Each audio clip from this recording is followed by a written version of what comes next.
నమస్కారం. మహిళా ఆరోగ్య దీపిక జీవనరేఖ కార్యక్రమానికి స్వాగతం. గర్భధారణ సంతోషపరిచే వార్త అయినా కాన్పు దగ్గర పడే కొద్దీ భయపడే వాళ్ళు తక్కువేమీ కాదు. కాన్పు రోజులు దగ్గర పడ్డా నొప్పులు రాకపోవడం, వస్తున్నా నొప్పులు ఆగిపోవడం లాంటి సమస్యలు ఎదుర్కోవడం సహజం. అలాంటప్పుడు నొప్పులు ప్రేరేపించాలా, సిజేరియన్ చేయాలా అని పరిస్థితిని బట్టి గర్భిణి అభిప్రాయం కూడా తీసుకుని డాక్టర్ ఒక నిర్ణయానికి రావచ్చు. నిజానికి కాన్పు నొప్పులను ప్రకృతే చాలా వరకు నియంత్రిస్తుంది. ఎలాంటి సందర్భంలో నొప్పులు ప్రేరేపించాలో, ఎప్పుడు మంచిది కాదో తెలుసుకోవడం చాలా అవసరం. అంతకంటే ముందుగా ఆలస్యానికి కారణం తెలుసుకోవాలి తప్ప అనవసరంగా కంగారు పడకూడదు.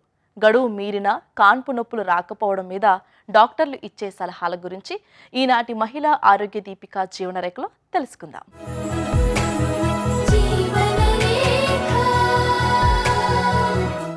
ప్రసవం ఎప్పుడు అవుతుందో డాక్టర్లు 7-8 నెలల ముందే చెబుతారు. అప్పటి నుంచి గర్భిణి ఆ రోజు కోసం ఎంతో ఆత్రంగా ఎదురు చూస్తూ ఉంటుంది. కానీ ఆ తేదీ శిలాశాసనమేమీ కాదు. తేదీ లెక్కగట్టడంలో ఒక వారం అటు ఇటు తేడా జరగవచ్చు. చాలామంది పిల్లలు 38 నుంచి 42 వారాల మధ్య పుడతారు. కానీ 42 వారాలకు కూడా ప్రసవం కాకపోతే అప్పుడు ఆలస్యంగా భావిస్తారు. సాధారణంగా ప్రతి 10 మందిలో ఒకరికి ఎదురయ్యే ఈ సమస్య గురించి అప్పుడు డాక్టర్లు తీసుకునే నిర్ణయాల గురించి వివరంగా తెలుసుకుందాం.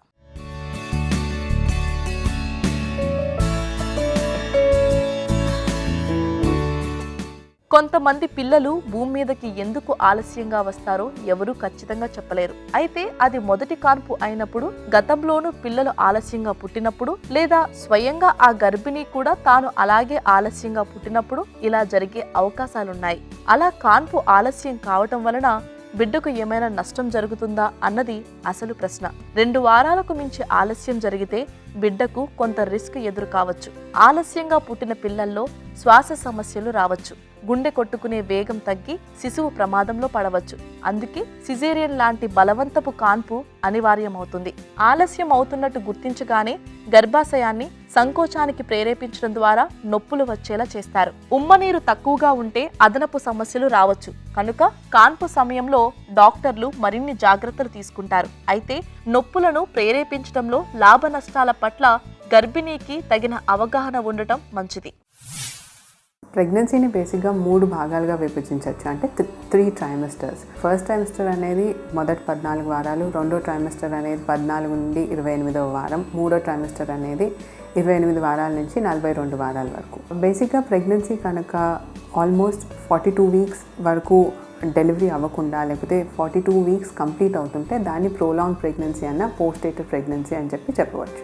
మనము ఎక్స్పెక్టెడ్ డేట్ ఆఫ్ డెలివరీ కరెక్ట్గా క్యాలిక్యులేట్ చేసామా లేదా అనేది చూసుకోవాలి. ఎవరికైతే మహిళల్లో పీరియడ్స్ ఇర్రెగ్యులర్గా ఉంటాయో, లేదనుకుంటే ఎవరైతే మహిళలు ఫస్ట్ డెలివరీ అయిన వెంటనే కన్సీవ్ అయ్యారో అలాంటి వాళ్ళకి లాస్ట్ మెన్స్ట్రల్ పీరియడ్ అనేది తెలీదు. వాళ్ళకి లాస్ట్ మెన్స్ట్రల్ పీరియడ్ అనేది తెలియనప్పుడు వాళ్ళకి expected date of delivery calculate చేయటం అన్నా లేకపోతే తెలుసుకోవటం అన్నా కష్టమవుతుంది. సో అలాంటి మహిళలకి యూరిన్ ప్రెగ్నెన్సీ టెస్ట్ అనేది చేసి అది కనుక పాజిటివ్ వచ్చిన వెంటనే కనుక వాళ్ళు స్కానింగ్ చేయించుకున్నట్టయితే డేటింగ్ స్కాన్ అన్నా లేకపోతే వైబిలిటీ స్కాన్ అని చేసి ఇనిషియల్ స్కాన్లో మనం ఎక్స్పెక్టెడ్ డేట్ ఆఫ్ డెలివరీ అనేది నిర్ధారిస్తాం. So expected date of delivery యూజువల్గా ఫస్ట్ ట్రైమెస్టర్లో చేసిన స్కాన్ తోటి మనం అక్యురసీ అనేది బెటర్గా ఉంటుంది. So expected date of delivery కరెక్ట్గా క్యాలిక్యులేట్ చేసినట్టయితే అలాంటి మహిళలు ఈ పోస్టేటర్ ఆర్ ప్రోలాంగ్ ప్రెగ్నెన్సీ అయ్యే అవకాశం తక్కువగా ఉంటుంది. కొన్ని స్టడీస్ యూజువల్గా ఒబీస్ ఉన్న మహిళల్లో ఎక్కువగా ప్రెగ్నెన్సీ అనేది పోస్టేటర్కి వెళ్తుంది అని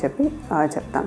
ఎందుకంటే ఈ ఒబీస్ మహిళల్లో ఎక్కువగా హార్మోనల్ ఇంబ్యాలెన్స్ ఉంటుంది. సో ఎండోక్రైన్ డిస్ఫంక్షన్ అనేది ఉండటం వల్ల కాన్పు నొప్పులు వచ్చే అవకాశం కొంచెం లేట్గా అవుతుంది. సో అందువల్ల ఒబేసిటీ ప్లేస్ 1 రోల్.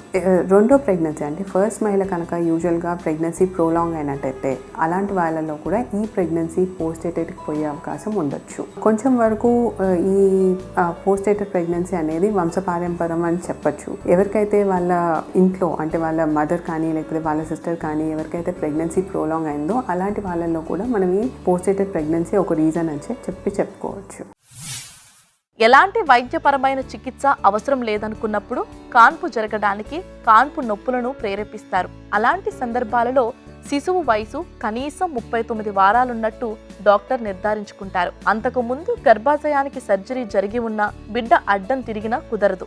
నిజానికి తొలి కాన్పు గర్భిణీలలో ఈ విధానం దాదాపు 75% సాధారణ డెలివరీకి దారితీస్తుంది. సర్విక్స్ ఇంకా పక్వానికి రాకపోవడం వల్ల సిజేరియన్ తప్పనిసరి అవుతుంది. కాన్పు నొప్పులను ప్రేరేపించే ఆక్సిటోసిన్ అనే మందు కూడా కొన్ని దుష్ఫలితాలు కలిగించవచ్చు. దాని వలన శిశువుకు ఆక్సిజన్ తక్కువగా అందే ప్రమాదం ఉంది. ఫలితంగా శిశువు గుండె కొట్టుకునే వేగం తగ్గవచ్చు. నొప్పులు ప్రేరేపించిన మీదట డెలివరీ జరిగితే ఆ తరువాత గర్భాశయ కండరాలు సరిగ్గా సంకోచించకపోవడం వల్ల రక్తస్రావానికి కూడా దారి తీయవచ్చు. నొప్పుల్ని ప్రేరేపించడం అంటే బేసిక్గా ఇండక్షన్ ఆఫ్ లేబర్. ప్రెగ్నెన్సీ కనుక ప్రోలాంగ్ అవుతున్నట్టయితే మనము ఈ ఇండక్షన్ ఆఫ్ లేబర్ అనేది స్టార్ట్ చేసి మనం డెలివరీ అయ్యేటట్టు చూసుకుంటాం. సో ఈ నొప్పులని ప్రేరేపించడానికి అనేక కారణాలు ఉంటాయి. అది మ్యాటర్నల్ ఇండికేషన్, ఫీటల్ ఇండికేషన్ అని విభజించుకోవచ్చు. సో మ్యాటర్నల్ ఇండికేషన్ అంటే కొంతమంది మహిళల్లో ఎవరికైతే ప్రెగ్నెన్సీ ప్రోలాంగ్ అవుతుందో, లేకపోతే పోస్టేట్కి పోతుందో, లేకపోతే మహిళలకి హైపర్టెన్సివ్ డిజార్డర్స్ అంటే ప్రెగ్నెన్సీలో కనుక బ్లడ్ ప్రెషర్ ఎక్కువ ఉన్నా, లేకపోతే కొంతమంది మహిళల్లో జెస్టేషనల్ డయాబెటీస్, ఎవరికైతే షుగర్స్ అన్కంట్రోల్డ్ ఉంటాయో వాళ్ళు ఇన్సులిన్ మీద కానీ లేకపోతే ఓరల్ హైపోగ్లైసమిక్ ఏజెంట్స్ మీద ఉండి వాళ్ళకి షుగర్స్ అన్కంట్రోల్డ్ అయినట్టయితే మనం ప్రెగ్నెన్సీని ఇండ్యూస్ చేయడానికి అడ్వైస్ చేస్తాం. అలాగే కొంతమంది మహిళలకి ఫీటల్ ప్రాబ్లమ్స్ వచ్చేసి బేసిక్గా బేబీ సరిగ్గా పెరగకుండా ఫీటల్ గ్రోత్ రెస్ట్రిక్టెడ్ ప్రాబ్లమ్స్ ఉన్నా, లేకపోతే బేబీకి బ్లడ్ సప్లై సరిగ్గా అందకుండా డాప్లర్ చేంజెస్ ఉన్నా, లేకపోతే కొన్నిసార్లు బేబీకి అబ్నార్మాలిటీస్ ఉంటాయి, అనామలీస్ ఫీటస్ ఉన్నా, లేకపోతే బిడ్డ కడుపులోనే కనుక చనిపోయినట్టయితే ఐయుఎఫ్డి, అలాంటి వాళ్ళల్లో కూడా మనం ప్రెగ్నెన్సీని ఇండ్యూస్ చేస్తాం. కొంతమంది మహిళల్లో ఉమినీరు ఎక్కువగా ఉండటం అంటే ఉమినీరు ఎక్కువగా ఉన్న పాలిహైడ్రామియాస్ అన్నా, లేకపోతే ఉమినీరు తక్కువగా ఉన్న ఆలిగోహైడ్రామియాస్ ఉన్నా, అలాంటప్పుడు బేబీ మీద ఎఫెక్ట్ పడుతుందని చెప్పి మనం ప్రెగ్నెన్సీని ఇండ్యూస్ చేస్తాం. ప్రకృతి సహజంగా జరిగిపోయే పురిటి నొప్పులు, కాన్పుల విషయంలో అనవసరంగా జోక్యం చేసుకోకపోవడమే ఉత్తమం. 39 వారాల నుంచి కూడా గర్భిణీ చెకప్కు వచ్చినప్పుడు గర్భాశయ ముఖద్వారంలోకి మృదువుగా వేలును పోనిచ్చి మాయ పొరలను కొద్దిగా వేరు చేయటానికి ప్రయత్నిస్తారు. దీంతో కృత్రిమంగా నొప్పులు తెప్పించాల్సిన అవసరం తగ్గి సహజంగా నొప్పులు వచ్చే అవకాశం ఉంది. మధుమేహం నియంత్రణలో ఉండి కడుపులో బిడ్డ బాగుంటే వీరి విషయంలోనూ వేచి చూడడమే ఉత్తమం. కాన్పు దగ్గర పడుతున్నా కొద్దీ బిడ్డ తల కిందకి దిగి కటి ప్రాంతంలో కుదురుకుని పరిస్థితిని సహజ కాన్పుకు అనువుగా తయారవుతుంది. భార్యాభర్తలు ఇద్దరు కూడా మనం సహజ కాన్పు కోసమే ప్రయత్నించాలి అన్న దృఢ సంకల్పంతో, విశ్వాసంతో ఉండాలి. సహజ కాన్పు కోసం సిద్ధమవటంలో ఇలాంటి సంకల్పం బాగా ఉపయోగపడుతుంది.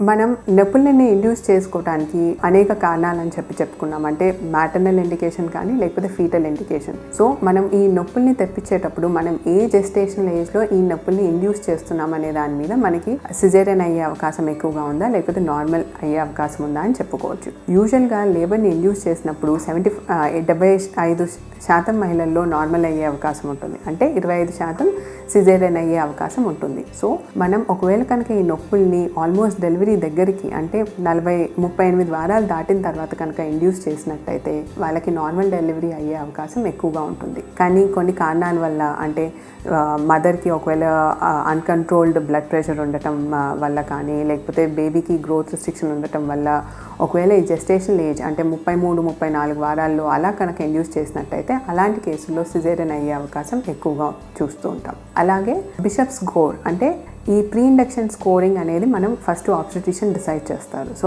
వాళ్ళు చెక్ చేసుకుంటారు. సో ఈ ప్రీ ఇండక్షన్ స్కోర్ అన్నా లేకపోతే బిషప్ స్కోర్ ఎవరికైతే <6 మనము చూసుకుంటామో అలాంటి వాళ్ళల్లో సిజేరియన్ అయ్యే అవకాశం ఎక్కువగా ఉంటుంది. సో మనం నొప్పుల్ని ఇండ్యూస్ చేసేటప్పుడు ఫస్ట్గా ఆబ్స్టెట్రిషియన్ ఆ మహిళకి ఆ ఇండ్యూస్ చేయటం అవసరమా, లేకపోతే ఎంతవరకు ఛాన్సెస్ ఆఫ్ సిజేరియన్ ఎక్కువ ఉంటుంది అని చెప్పి ఆ ఫ్యామిలీ తోటి డీటెయిల్గా కౌన్సిల్ చేసి దాన్ని బట్టి ఇండ్యూస్ చేస్తే బెటర్. కాన్పు ఆలస్యమైన నొప్పులు రానప్పుడు ఒక పరిమితికి మించి ఆగటం మంచిది కాదు. ముందుగా ప్రేరేపించి నొప్పులు తెప్పించి సహజ ప్రసవానికి డాక్టర్లు ప్రయత్నిస్తారు. అదీ కుదరనప్పుడు సిజేరియన్ చేస్తారు. అందువలన ప్రసవం ఆలస్యం కావటం మీద అతిగా ఆలోచించిన అవసరం లేదు. అదే సమయంలో ఎక్కువ రిస్క్ తీసుకోకుండా డాక్టర్ పర్యవేక్షణలో కాన్పు చేయించడం వలన అత్యవసర పరిస్థితులకు తగినట్టుగా వ్యవహరించి తల్లి బిడ్డ సురక్షితంగా ఉండేలా చూస్తారు. కాన్పు నొప్పుల ఆలస్య విషయంలో డాక్టర్ సలహాలను పాటించడం మంచిది. కౌమారంలో మొదలై 50 వసంతాల వరకు కొనసాగే ఋతుచక్రం కొంతమందిలో ఎలాంటి ఒడిదుడుకులు లేకుండా సాఫీగా సాగిపోతే కొంతమందిలో మాత్రం గాడి తప్పుతూ ఉంటుంది. ఏ 2-3 నెలలకు ఒకసారి కనిపిస్తూ ఉంటుంది. ఈ రకమైన పరిస్థితిని డాక్టర్లు అమెనోరియా అని పిలుస్తారు. కౌమారంలోకి ప్రవేశించిన తర్వాత 16 ఏళ్లు దాటిపోతున్నా కూడా కొంతమంది అమ్మాయిల్లో రజస్వల కాని పరిస్థితి ఉంటుంది. ఈ సమస్య కూడా అమెనోరియా కిందకే వస్తుంది. కార్యక్రమంలో ఇప్పుడు సమస్య సలహా చూద్దాం.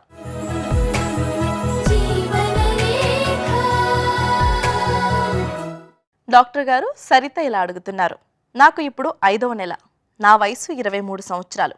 నా శరీరంలో రక్తం కొద్దిగా తక్కువగా ఉంది. దీనికి తోడు నాకు ఇప్పుడు మూత్రంలో ఇన్ఫెక్షన్ వచ్చింది. మూత్ర విసర్జన సమయంలో మంటగా ఉంటుంది. డాక్టర్ని కలిస్తే వాటర్లో కలుపుకుని తాగే సిరప్ ఇచ్చారు. తాగుతున్నాను, కానీ నా మూత్రంలో మంట తగ్గడం లేదు. ఏం చేయాలి? సలహా ఇవ్వండి అని అడుగుతున్నారు. సరిత గారు, మీది హీమోగ్లోబిన్ తక్కువ ఉంది అంటున్నారు. ఫస్ట్ ఆఫ్ ఆల్, హీమోగ్లోబిన్ తక్కువ ఉన్నప్పుడు మనకి ఇమ్యూనిటీ తగ్గుతుంది. సో దాని వల్లనే మీకు ఇన్ఫెక్షన్స్ వచ్చే ఛాన్సెస్ ఎక్కువగా ఉంటాయి. సో హీమోగ్లోబిన్ ఇంప్రూవ్ చేసుకోవడానికి ఐరన్ ట్యాబ్లెట్స్ వాడుతున్నారా ఫస్ట్ చెక్ చేసుకోండి. అండ్ అది సరిపోతుందా లేదా కూడా మీ డాక్టర్తో చెక్ చేసుకోవాల్సిన అవసరం ఉంది. అండ్ రెండవది, యూరిన్ ఇన్ఫెక్షన్స్ అనేది ప్రెగ్నెన్సీలో హార్మోనల్ ఎఫెక్ట్ వల్ల ఆ యూరిన్ ఏదైతే నిలిచిపోయి ఎక్కువగా ఉంటుందో అలాంటప్పుడు ఈ ఇన్ఫెక్షన్స్ వస్తూ ఉంటాయి. సో వాటర్ బాగా తాగాలండి. అండ్ ఎవ్రీడే సిట్రస్ జ్యూస్ తాగమంటూ ఉంటాం. అంటే నిమ్మరసం కానివ్వండి, ఆరెంజ్, బత్తాయి రసము, ఇవి తీసుకున్నప్పుడు యూరిన్ ఇన్ఫెక్షన్స్ తగ్గుతుంటాయి. ఇప్పుడు మీరు చెప్పింది, మీకు వాళ్ళు ఆల్కలైన్ సిరప్ ఇచ్చింటారు, దానితో సిమ్టమ్స్ మాత్రమే తగ్గుతాయి, కానీ యూరిన్ ఇన్ఫెక్షన్ ఒకవేళ ఉంటే దానితో తగ్గదు. సో మీరు యూరిన్ కల్చర్ టెస్ట్ చేయించుకొని దానికి సూటబుల్ ఉన్న యాంటీబయాటిక్, బ్యాక్టీరియా ఉందా లేదా చెక్ చేసుకోవాలి. దానికి సూటబుల్ యాంటీబయాటిక్ తీసుకొని అది తగ్గించుకోవడానికి మీరు ప్రయత్నం చేయాలి. సో మీరు first of all urine culture sensitivity test చేయించాలండి. డాక్టర్ గారు, సుచరిత ఇలా అడుగుతున్నారు. నాకు చాలా కాలంగా హై బీపీ సమస్య ఉంది. దీని కారణంగానే నాకు ఇప్పటి వరకు 3 సార్లు అబార్షన్ అయింది. ఎంత ప్రయత్నించినా నా గర్భం నిలబడటం లేదు. దీంతో నేను మానసికంగా చాలా డిప్రెషన్కు లోనవుతున్నాను. నా బీపీ సమస్య నా గర్భధారణను ఎందుకు అడ్డుకుంటుందో సలహా ఇవ్వండి అని అడుగుతున్నారు. సుచరిత గారు, మీ ఏజ్ మాకు తెలియడం చాలా ఇంపార్టెంట్. అండ్ అదేవిధంగా ఎన్ని ఇయర్స్ నుండి మీకు బ్లడ్ ప్రెషర్ ప్రాబ్లం ఉందో చెక్ చేయాలి. సో ఈ బ్లడ్ ప్రెషర్కి రిలేటెడ్గా మీరు ఏ ట్యాబ్లెట్స్ తీసుకుంటున్నారు అనేది కూడా చెక్ చేయాలి. కొన్ని బీపీకి సంబంధించిన ట్యాబ్లెట్స్ ప్రెగ్నెన్సీలో పనికిరావు. సో అది ప్లాన్ చేసే ముందరే మేము దానిని మార్చాల్సిన అవసరం ఉంటుంది. అండ్ ఈ బీపీ వచ్చినందుకు డైరెక్ట్ ఎఫెక్ట్ కాదండి, బట్ మీకు ఇంత ఎర్లీగా బ్లడ్ ప్రెషర్స్ వచ్చినప్పుడు ఏమవుతుంది అంటే, మనం లిపిడ్ ప్రొఫైల్ మిగతావి కిడ్నీ ఫంక్షనింగ్ బాగుందా లేదా, హార్ట్ ఫంక్షనింగ్ బాగుందా లేదా, మీ కొలెస్ట్రాల్ లెవెల్స్, ఇవన్నీ కూడా మేము చెక్ చేసుకోవాల్సిన అవసరం ఉంది. సో దానిని బట్టి ఒకవేళ మీకు కంటిన్యూస్గా రిపీటెడ్ మిస్క్యారేజెస్ ఉంటే మేము యాంటీబాడీ టెస్ట్ చేయాల్సిన అవసరం ఎంతైనా ఉంది. సో ఆ యాంటీబాడీ టెస్ట్ యాప్లా సిండ్రోమ్ అంటాము. సో యాంటీబాడీ టెస్ట్ చెక్ చేసుకొని దానికి తగ్గట్టుగా మీకు నెక్స్ట్ ప్రెగ్నెన్సీలో ఏం మెడిసిన్స్ ఇవ్వాలి అనేది మేము ప్లాన్ చేయడం జరుగుతుంటుంది. సో మీరు ఒకసారి ప్రీ ప్రెగ్నెన్సీ కౌన్సిలింగ్కి డాక్టర్ని సంప్రదించి దాని రిలేటెడ్ టెస్ట్లు ఏవైతే ఉంటాయో, కొన్ని ఈ యాంటీబాడీ టెస్ట్లు ఏంటంటే ప్రెగ్నెన్సీ కంటే ముందు చేయాల్సిన టెస్ట్లు, ప్రెగ్నెన్సీ మళ్ళీ కన్ఫర్మ్ అయ్యాక అది చేయడానికి కష్టమవుతుంది. సో ఆ టెస్ట్లు చేయాలి. అండ్ అదేవిధంగా వేరే కారణాలు ఏమైనా ఉన్నాయా మీ 3 times మిస్క్యారేజెస్కి, వాటికి గురించి కూడా మేము ప్రతి ప్రెగ్నెన్సీలో ఎప్పుడు ప్రెగ్నెన్సీ లాస్ అయ్యింది, ఎందువల్ల అయింది అనేది ఫస్ట్ చెక్ చేసుకున్న తర్వాతనే మీకు ఖచ్చితంగా ఇది కారణం అండ్ దీనికి ఇలాంటి ట్రీట్మెంట్ ఇవ్వాల్సిన అవసరం పడుతుంది అని చెప్పగలుగుతాం. ఋతుచక్రం స్త్రీ జీవితంలో ఒక అంతర్భాగం. 10-12 ఏళ్ల వయసులో మొదలై దాదాపు 30 నుంచి 35 ఏళ్ల పాటు కొనసాగుతుంది. గర్భం ధరించినప్పుడు బిడ్డకు పాలిస్తున్న కాలంలో మాత్రమే ఋతుచక్రం కొంతకాలం పాటు ఆగుతుంది. ఇది ప్రకృతి సహజమైన ఆపుదల మాత్రమే. నెలసరి గాడి తప్పడానికి గర్భం, మాతృత్వం కారణాలు కాకుండా వేరే కారణాలు కూడా కనిపిస్తాయి. వాటిలో హార్మోన్ల సమతూకం దెబ్బతినడం మూలంగా కనిపించే పీసీఓడిని ఒక ప్రధాన కారణంగా చెప్పుకోవచ్చు. డాక్టర్ గారు, భానుమతి ఇలా అడుగుతున్నారు. నేను ఇప్పుడు 7వ నెల గర్భంతో ఉన్నాను. అయితే నా భర్తకు జ్వరం వస్తే టెస్ట్ చేయించుకున్నారు. ఆయనకు కోవిడ్ పాజిటివ్ వచ్చింది. ఆయన సెపరేట్గానే ఉంటున్నారు. కానీ నాకు ఇన్ని రోజులు కాస్త హెల్ప్ చేశారు కదా, నాకు కూడా వచ్చిందేమో అని ఆయన అనుమానిస్తున్నారు. కానీ నాకు ఎటువంటి లక్షణాలు లేవు. నేను టెస్ట్ చేయించుకోవాలా? లక్షణాలు లేకుండా లోపల వైరస్ ఉండే అవకాశం ఉంటుందా? తెలియచేయండి అని అడుగుతున్నారు. భానుమతి గారు, మీరు హస్బెండ్కి కోవిడ్ పాజిటివ్ వచ్చిందని చెప్తున్నారు, కానీ అది ఎన్ని రోజులు అయిందనే దాని గురించి క్లారిటీగా ఇవ్వలేదు. కానీ మీరు అంటున్నారు ఎక్స్పోజ్ అయ్యారు కాబట్టి కంపల్సరీగా, దట్టు మీరు ప్రెగ్నెంట్ కాబట్టి టెస్ట్ చేసుకోవడం అనేది చాలా చాలా ఇంపార్టెంట్ అండి. ఎందుకంటే మీకు ఇప్పుడు సిమ్టమ్స్ లేకపోయినా, అంటే ఏసిమ్టమాటిక్గా కూడా చాలా మనం కోవిడ్ కేసెస్ అవి చూస్తున్నాం. అంటే వాళ్ళు పాజిటివ్ ఉంటారు కానీ సిమ్టమ్స్ అనేవి ఉండవు. కానీ ఇలా సిమ్టమ్స్ లేని వాళ్ళు వేరే వాళ్ళకి క్యారియర్ లాగా యాక్ట్ చేస్తూ ఉంటారు. సో మీకు సిమ్టమ్స్ లేకపోయినా మీ వల్ల వేరే వాళ్ళకి వచ్చే ఛాన్సెస్ ఉంటాయి.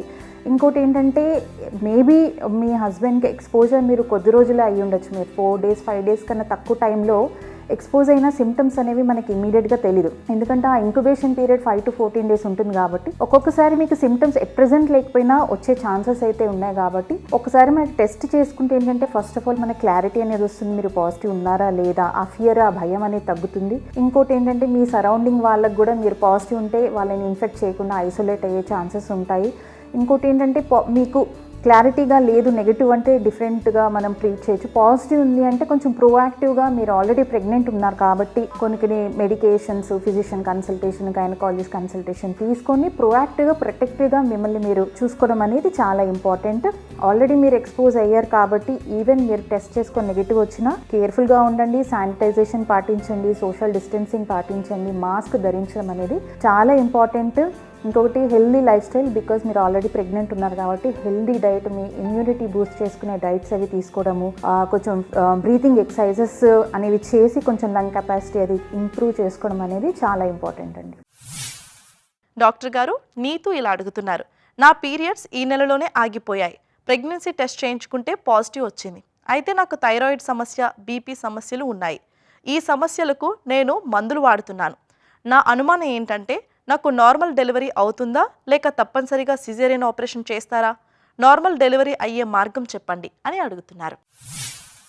నీతు గారు, మీరు ప్రెగ్నెంట్ అని చెప్తున్నారు, కంగ్రాచులేషన్స్ అండి. కానీ మీది ఫస్ట్ ప్రెగ్నెన్సీనా సెకండ్ ప్రెగ్నెన్సీ అనేది క్లారిటీ ఇవ్వలేదు ఇక్కడ.